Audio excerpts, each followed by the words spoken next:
Hello दोस्तों, welcome back to our channel law vacancy. और आज के इम्पोर्टेंट सेगमेंट में हम जिस नोटिफिकेशन के बारे में बात करने जा रहे हैं वो नेशनल कंपनी लॉ ट्राइब्यूनल यानी कि एनसीएलटी ने निकाला है। और इन्होंने 3 पोस्ट पर वैकेंसीज निकाली हैं और काफ़ी अच्छी पोस्ट है, परमानेंट लेवल की जॉब है।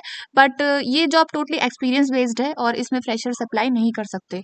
तो आज की वीडियो में हम इसी से रिलेटेड सारी बातों को डिटेल से जानेंगे। लेकिन उससे पहले मैं एक छोटा सा रिमाइंडर ये दे दूं कि अगर आप हमारे चैनल पर नए हैं और साथ ही में एक लॉ फ्रेशर हैं, एक एडवोकेट है और जुडिशरी एस्पिरेंट हैं, तो all over India legal field से रिलेटेड जितनी भी वैकेंसीज होती हैं उन सबको डेली बेसिस पर जानने के लिए आप हमारे चैनल को सब्सक्राइब कर दें एंड बेल आइकन को प्रेस कर दें, ताकि डेली बेसिस पर जो भी वैकेंसीज आ रही हैं वो आपसे मिस ना हो। तो सबसे पहले जो हमारी पहली वैकेंसी है वो जॉइंट रजिस्ट्रार की वैकेंसी है, जो कि लेवल 13 की जॉब है। और इसमें आपकी सैलरी रहेगी 1,23,100 से लेकर 2,15,900, और इसमें आपकी 2 पोस्ट निकाली गई है।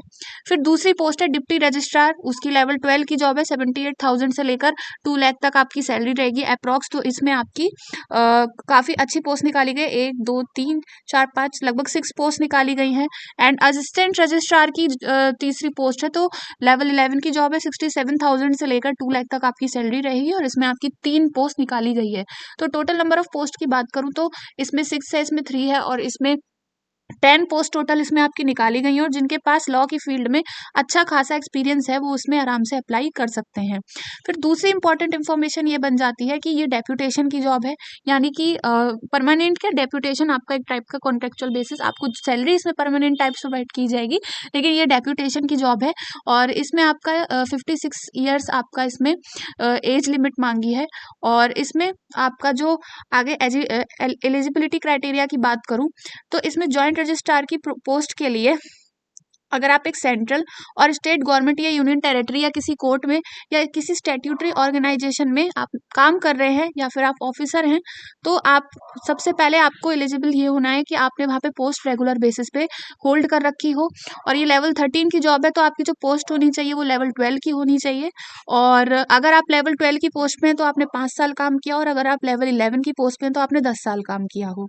फिर दूसरी चीज इन्होंने ये भी चाहिए और साथ में ये भी चाहिए, तो इसमें आपके पास डिग्री होनी चाहिए, लॉ की डिग्री होनी चाहिए। इसमें इन्होंने लॉ की डिग्री मांगी है। साथ में आपका एक्सपीरियंस जो होना चाहिए वो पर्सनल और एडमिनिस्ट्रेटिव मैटर्स में होना चाहिए।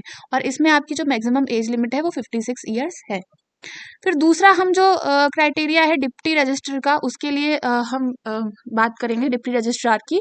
तो इसमें आप सेंट्रल गवर्नमेंट या स्टेट गवर्नमेंट या यूनियन टेरिटरी कोर्ट ट्राइब्यूनल के अंदर आपके अगर हैं तो आपके पास जो पोस्ट होनी चाहिए रेगुलर बेसिस की होनी चाहिए। और अगर आप लेवल 11 की जॉब पे काम कर रहे हैं, ये लेवल 12 की जॉब है, तो लेवल 11 की जॉब पे काम कर रहे हैं तो इसमें आपकी 5 इयर्स की जॉब होनी चाहिए। और आपके पास जो एक्सपीरियंस होना चाहिए वो एक्सपीरियंस आपका एडमिनिस्ट्रेटिव मैटर्स कोर्ट मैटर्स में होना चाहिए, साथ में डिग्री होनी चाहिए आपकी लॉ में। तो इसमें आपकी लॉ की डिग्री के साथ साथ एक्सपीरियंस मैटर करता है। एज लिमिट आपकी 56 ईयर्स रहेगी। फिर आपका जो तीसरा पोस्ट है वो असिस्टेंट रजिस्ट्रार का है। इसमें भी आपकी एलिजिबिलिटी मांगी है कि आप central government, state government, union territory या कोर्ट वगैरह में आप ऑफिसर होने चाहिए। और सबसे पहली रिक्वायरमेंट ये है कि इसमें आप अगर लेवल 9 की या 10 की पोस्ट पर काम कर रहे हैं तो आपके पास 5 साल का एक्सपीरियंस हो। लेवल 8 की जॉब पर काम कर रहे हैं जिसमें आपको लेवल 8 की सैलरी प्रोवाइड की जा रही है, तो मतलब 6 साल का एक्सपीरियंस चाहिए। और अगर लेवल 7 की जॉब पर काम कर रहे हैं तो आपको उसमें 7 ईयर्स का एक्सपीरियंस चाहिए। और एक्सपीरियंस आपका एडमिनिस्ट्रेटिव और एस्टेब्लिशमेंट ऑफ कोर्ट मैटर्स वगैरह में होना चाहिए। तो मतलब आपका कोर्ट से रिलेटेड एक्सपीरियंस होना चाहिए या एडमिनिस्ट्रेटिव एक्सपीरियंस आपका इसमें होना चाहिए। फिर उसके बाद इसमें मैक्सिमम एज लिमिट जो आपकी बोली गई है वो 56 ईयर्स बोली गई है। तो ये तो आपके एलिजिबिलिटी से रिलेटेड सारी बातें हो गई। अब हम जानेंगे कि इसमें आपका सिलेक्शन प्रोसेस कैसे होगा। तो इसमें सिलेक्शन प्रोसेस से रिलेटेड एस पर कुछ बात नहीं लिखी गई है, लेकिन इसमें आपको इंटरव्यूज के थ्रू ही आपको इसमें सिलेक्ट किया जाएगा।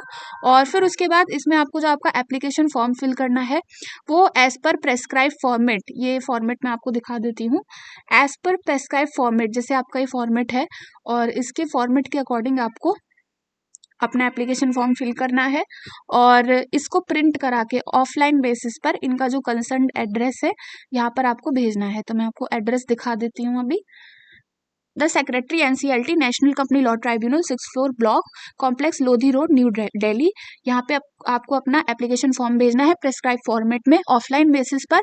उसके लिए इन्होंने लिखा है कि आपको बायोडेटा चाहिए, परफॉर्मेंस चाहिए, सपोर्टिंग सर्टिफिकेट चाहिए और आपका कैडर क्लियरिंग सर्टिफिकेट इसमें चाहिए और इसमें आपका ACR वगैरह चाहिए, लास्ट 5 ईयर्स का विजिलेंस क्लियरेंस सर्टिफिकेट चाहिए और इसमें मेजर और माइनर पेनल्टीज जो आपके ऊपर इम्पोज हुई है 10 साल में वो चाहिए, बायोडेटा चाहिए। तो इसमें आपकी काफ़ी सारी चीज़ें चाहिए, तो ये इन्होंने नोट डाउन कर रखी हैं, मैंने शॉर्ट में बता दी हैं और आपको इसमें जब PDF आप ध्यान से देखेंगे तो आप उसको समझ लीजिएगा।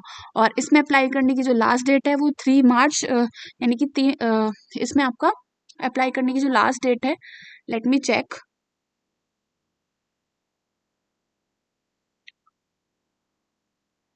वो आपकी 3 फरवरी इसमें लास्ट डेट दे रखी है। इसमें इन्होंने 3 फरवरी 2025 की इसमें लास्ट डेट दे रखी है और इसमें आप 3 फरवरी तक अप्लाई कर सकते हो। और